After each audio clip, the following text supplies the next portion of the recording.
warahmatullahi wabarakatuh.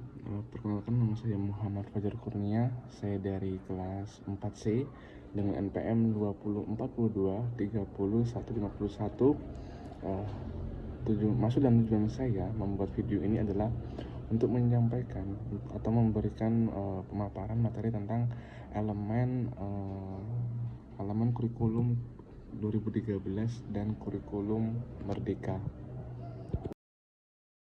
Baiklah, kita langsung saja masuk ke pembahasan materi tentang elemen kurikulum 2013 dan kurikulum Merdeka. Sebagaimana kita sudah ketahui bahwa kurikulum 2013 dan kurikulum Merdeka adalah dua kurikulum yang sudah ada dan sudah diterapkan di Indonesia. Dengan maksud dan tujuan kita untuk memahami elemen ini adalah untuk membandingkan elemen-elemen utama dalam kedua kurikulum ini, untuk memahami apa perbedaan dan kelebihan masing-masing kurikulum ini. Baiklah, kita akan membahas 3 elemen yang ada dalam kurikulum Merdeka dan kurikulum 2013. Yang pertama adalah standar kompetensi kelulusan. Terus yang kedua ada standar isi. Yang ketiga ada zonasi dan domisili. Yang pertama adalah standar kompetensi lulusan kurikulum 2013.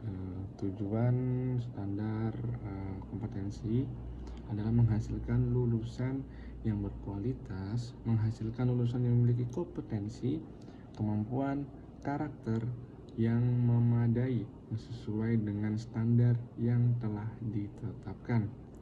Terus ada yang tujuan kedua adalah meningkatkan kualitas pendidikan dengan mengintegrasikan kompetensi, kemampuan, dan karakter dalam proses pembelajaran. Dalam standar kompetensi lulusan 2013 ini ada 3 aspek yang ditekankan. Yang pertama adalah sikap spiritual dan sosial. Yang kedua adalah pengetahuan dalam berbagai mata pembelajaran.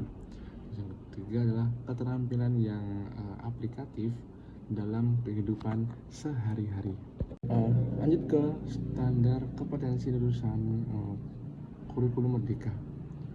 Tujuan standar lulusan kurikulum Merdeka adalah menghasilkan lulusan yang berkompeten, menghasilkan lulusan yang memiliki kompetensi, kemampuan, dan karakter yang sesuai dengan standar yang telah ditetapkan, meningkatkan kualitas pendidikan, dengan mengintegrasikan kompetensi, kemampuan, karakter dalam proses pembelajaran. Kita lanjut ke elemen yang kedua adalah standar isi kurikulum 2013.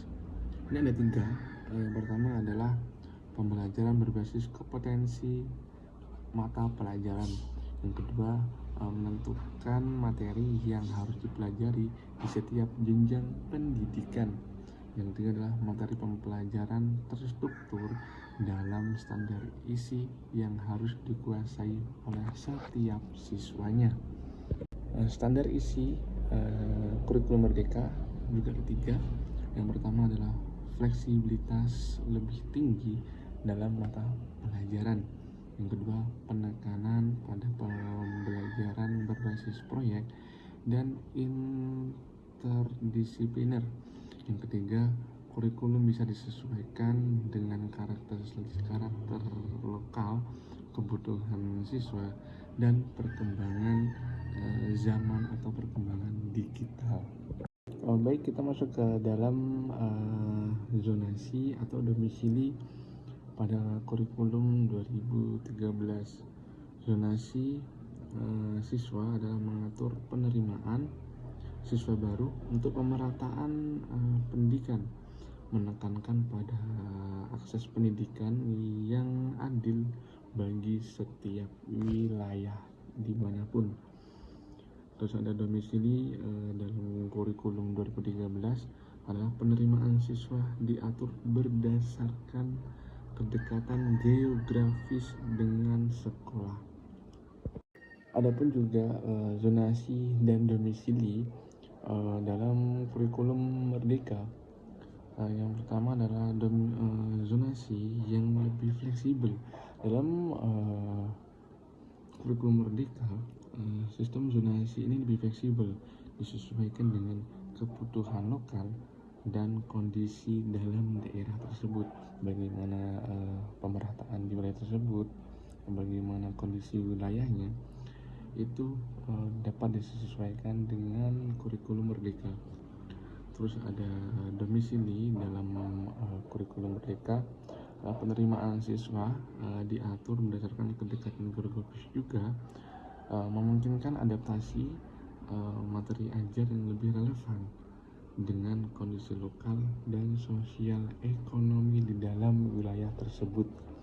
Baiklah, melalui video singkat tadi kita dapat menyimpulkan bahwa dalam kurikulum 2013 ini lebih terstruktur dan seragam, fokusnya pada kompetensi dasar dan materi pelajaran.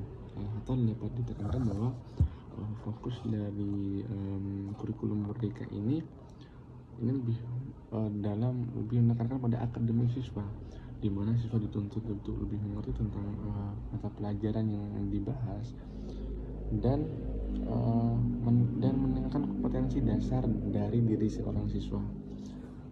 Serta dari kurikulum merdeka ini memberikan fleksibilitas lebih besar dengan penekanan pada pengembangan kompetensi individu yang lebih berpusat pada siswa. Atau dapat kita ambil kesimpulan bahwa dalam kurikulum merdeka ini siswa dituntut lebih aktif dan lebih dapat memberikan atau mengeluarkan apa yang dia bisa dan apa yang dia mampu. Karena dalam kurikulum merdeka ini penekanan hanya pada siswa. Siswa dituntut lebih aktif dan lebih kreatif. Baiklah, mungkin itu saja materi yang dapat saya sampaikan. Saya mohon maaf apabila ada salah dalam penyampaian materi saya. Kepada Allah saya mohon ampun. Saya akhiri.